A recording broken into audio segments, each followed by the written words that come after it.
எல்லோருக்கும் வணக்கம். Bigg Boss season 8 Tamil. இந்த வீடியோல நம்ம இன்னைக்கு எவிக்ஷன் ப்ராசஸ் அது மட்டும் இல்லாமல் யாருக்கு பார்த்தீங்கன்னா இன்னைக்கு கிளாப்ஸ்ல பயங்கரமான சேவ் மூமெண்ட் இருக்கும் அப்படிங்கிறத பற்றி ஒரு டிஸ்கஷன் தான். ஸோ வீடியோக்குள்ள போகிறதுக்கு முன்னாடி நம்ம சேனல் நீங்கள் புதுசாக இருந்தீங்கன்னா கண்டிப்பாக சப்ஸ்கிரைப் பண்ணிக்கோங்க. வீடியோ மறக்காம ஒரு லைக் பண்ணிக்கோங்க. இப்போ நம்ம வீடியோக்குள்ள போகலாம். ஸோ இன்னைக்கு பார்த்தீங்கன்னா அந்த கார்டு அப்படிங்கிறது பார்த்தீங்கன்னா நம்ம ரயான் அப்படிங்கிற மாதிரி தகவல் வந்திருக்கு. ஸோ ரயான் அப்படிங்கிறப்ப என்எஃப்இ வாங்கியிருக்காங்க அப்படின்ற அந்த கன்சிடரேஷனில் பார்த்தீங்கன்னா விஜய் சேதுபதியோட டிஸ்கஷன் அடுத்து போய் மேபி அதை நீக்கிட்டாங்கன்னா ரஞ்சித்தை தூக்க மாட்டாங்க. ஸோ அதுக்கடுத்து பவித்ரா தான் எலிமினேட் ஆவாங்கிற மாதிரி எனக்கு இன்னமும் ஃபீல் இருக்குது, ஸ்ட்ராங்காக இருக்குது. என்னதான் வந்து ரயானை எடுத்து வச்சிருந்தாலும் எனக்கு என்னமோ அப்படி தான் தோணுது. ஏன்னா நான் ஏற்கனவே சொல்லிட்டேன் அதுக்கு பின்னாடி இருக்கக்கூடிய அரசியல் என்ன அப்படின்னு சொல்லிட்டு. பிகாஸ் பவித்ராவை நான் எப்படியாச்சும் நீங்கள் வெளியே அனுப்பி தான் ஆகணும் அப்படிங்கிறதா 77 நாள் அப்படிங்கிறப்ப அது ஒரு சாலிடான ஒரு நாள் தான். ஏன் தர்ஷிகா அனுப்புகிறாங்க, ஏன் நம்ம ஸ்ட்ராங்காக நினைக்கக்கூடிய ஆனந்தி அனுப்புனாங்க, இந்த மாதிரி எத்தனையோ பேர் சாச்சனை அனுப்பிட்டாங்க அப்படிங்கிறப்ப கண்டிப்பாக பவித்ராவுக்கு போக வேண்டிய ஒரு நேரம் கண்டிப்பாக இருக்கும் அப்படின்ற மாதிரி பார்க்குறேன் நான். ஸோ அதனால் பவித்ரா வெளியேறுவாங்கன்னு நினைக்கிறேன். பட் கார்டு எடுத்தது ரயான் தான் அப்படின்ற மாதிரி சொல்கிறாங்க. ஸோ ரஞ்சித்தை ஏன் இவங்க இன்னும் வச்சுருக்காங்க அப்படிங்கிறதுக்கு காரணம் நான் சொன்னது தான், ஃப்ரீ டாஸ்க்கு. ஸோ வெயிட் பண்ணி பார்க்கலாம். மேபி ஏதாவது பிரேக்கிங் டெசிஷனில் ஃப்ரீ டாஸ்க்கு ஏற்கனவே டிஆர்பி இல்லை, இங்கே நீ வேறு ஏன் வெறுப்பேற்றுற அப்படின்னு சொல்லிட்டு டிஆர்பிக்காக பார்த்தீங்கன்னா அதுக்கெல்லாம் தேவையில்லைன்னு சொல்லிட்டு ரஞ்சித் அவர்களை தூக்குவதற்கான வாய்ப்பு இருக்கான்னு கேட்டிங்கன்னா அதுக்கும் இருக்குது. ஸோ வெயிட் பண்ணி பார்ப்போம். But card is on rayon. அப்புறம் நம்ம சாட்டர்டே சாங்லாம் பார்த்துட்டு நெக்ஸ்ட் பார்த்தீங்கன்னா அடுத்த வீடியோவில் நான் வரேன், என்ன எலிமினேஷன் இருக்கும் அப்படிங்கிறத ஜட்ஜ் பண்ணுற மாதிரி.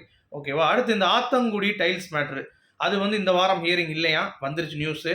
ஸோ அதெல்லாம் அடுத்த வாரம் தான் மேபி இருக்கும். ஸோ அடுத்த வாரம்ங்கிறப்ப ஒன்றும் பிரச்சனை கிடையாது. தீபக் அடுத்த வாரம் எலிமினேட் பண்ணுறதுக்கான ஒரு சான்ஸ் இருக்குது அப்படிங்கிறது பார்க்க முடியுது. அதனால் நம்ம கொஞ்சம் பொறுமை காப்பது அவசியம். ஸோ தீபக் விஷயத்தில் நம்ம அப்படி தான் நினைக்கிறோம் அப்படிங்கிறது தான். சரி, இப்போ டாப்ல இருக்கக்கூடிய ஆட்கள் யார் அப்படின்னு சொல்லி பார்த்தீங்கன்னா யாரை சேவ் பண்ணால் நல்லா இருக்கும் அப்படின்னு சொல்லி பார்த்தீங்கன்னா கண்டிப்பாக முத்துக்குமரனை ஃபர்ஸ்ட் சேவ் இன்னும் பண்ணால் நல்லாயிருக்கும். ஏன்னா போன வட்டம் பார்த்தீங்கன்னா கடைசியாக வச்சு சேவ் பண்ணாங்க. ஸோ அவருக்கு டைட்டில் இப்போ ரொம்ப உடஞ்சிருக்காரு அப்படின்றதுனால முத்துக்குமரனுக்கு அவர் விஜய் சேதுபதி அவர்கள் போட்டு அடிச்சுட்டு கண்டிப்பாக சேவ் பண்ணார்னா அருண் மாதிரி, அதாவது அருண் அடிச்சுட்டு சேவ் பண்ணார்ல ஃபஸ்ட்டு, அந்த மாதிரி வாய்ப்பு இருக்குது. ஏன்னா ரொம்ப அடிச்சுட்டு லாஸ்ட்டாகவும் சேவ் பண்ணால் துடிச்சு போயிடுவான் பையன்.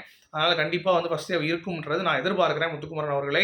ஏன்னா கேப்டன்ஷிப் டாஸ்க்கில் பார்த்தீங்கன்னா அவர் பண்ண அந்த தவறுகள் அப்படிங்கிறது மன்னிக்க முடியாத ஒரு விஷயம் தான். ஏன்னா பிக் பாஸ் அவ்வளோ தூரம் சொல்லியும் அவர் எகத்தலமாக பேசி அதுக்கடுத்து அவரே பார்த்தீங்கன்னா கழுவி ஊற்றி அப்புறம் மன்னிப்பு கேட்டு இந்த மாதிரி ஏகப்பட்ட அந்த ப்ராசஸை ஸ்ட்ரீம்லைன் பண்ணாமல் அதை அப்படியே டெவலப் பண்ணி எங்கேயோ கொண்டு போயிட்டார் முத்துக்குமரன். ஸோ அதற்காக அவர் சொல்லியிருந்தார் விஜய் சேதுபதி அவர்கள்கிட்ட, இந்த மாதிரி நீங்களும் பிக் பாஸ் என்ன பேசலைன்னா நான் இந்த வீட்டை விட்டு வெளியே போக வேண்டிய நிலைமை இருக்குன்ற மாதிரிலாம் சொல்லிட்டார். ஏன்னா அது மனசில் என்னை போட்டு வதச்சிக்கிட்டே இருக்குது அப்படின்ற மாதிரி. சரியா? மிச்சம் நீங்கள் எல்லாத்தையும் சேவ் பண்ணாலும் வேஸ்ட் தான். சௌந்தர்யா, ஜாக்லின், அருண், இது யாரை சேவ் பண்ணாலும் நமக்கு மாற்று இல்லை. ஆனால் ராணவ சேவ் பண்ணால் கண்டிப்பாக ஜேமன் டைமென்ஷன் மாறும் இந்த வட்டம். ஏன்னா ராணவ சேவ் பண்ணிட்டோன்னா ராணவ் ஒரு குதூகலம் ஆயிடுவான். அப்பா வேறு லெவல்ரா அப்படின்னு சொல்லிட்டு அவனை உள்ள 4 பேர் கைத்தட்டலோடு எழுப்பி விட்டோம் அப்படின்னா அவனுக்கான அந்த ஒரு ஸ்டாண்ட்ஸ் இருந்துச்சு அப்படின்னா நிஜமாக இந்த கேமோட டைமென்ஷன் மாறும். ஸோ ராணவ் இல்லை முத்துக்குமரன் இவங்க 2 பேரில் பார்த்தீங்கன்னா யாராவது ஒருத்தவங்க சேவ் பண்ண நல்லாயிருக்கும். ஏன்னா சௌந்தர்யா, ஜாக்லின் யார் சேவ் பண்ணாலும் அவங்களுடைய கேம் அவங்க விளையாட மாட்டாங்க. 2 பேரும் சேர்ந்து தான் கேம் விளாட்றாங்க. அப்படிங்கிறப்ப 2 பேரும் சேர்ந்து மாயா, பூர்ணிமா மாதிரி ஒருத்தவங்க டாப் 5ல் போவாங்க. ஒருத்தவங்க பார்த்தீங்கன்னா பூர்ணிமா மாதிரி 98 டேஸில் வெளியே போயிடுவாங்க அப்படிங்கிறது என்னுடைய கணிப்பு. ஸோ யார் அந்த 98ல் போகிறாங்க, யார் ஃபைனலில் பாஸ் த்ரூ பண்ண போகிறாங்க, டாப் 3க்குள்ளே வர போகிறாங்க அப்படிங்கிறதையும் நம்ம ஒருத்தருந்து பார்க்கலாம். அருண் வேஸ்ட்டு, அன்சிதாவும் வேஸ்ட்டு. நீங்கள் பண்ணால் கூட ஒன்றும் பிரயோஜனம் கிடையாது.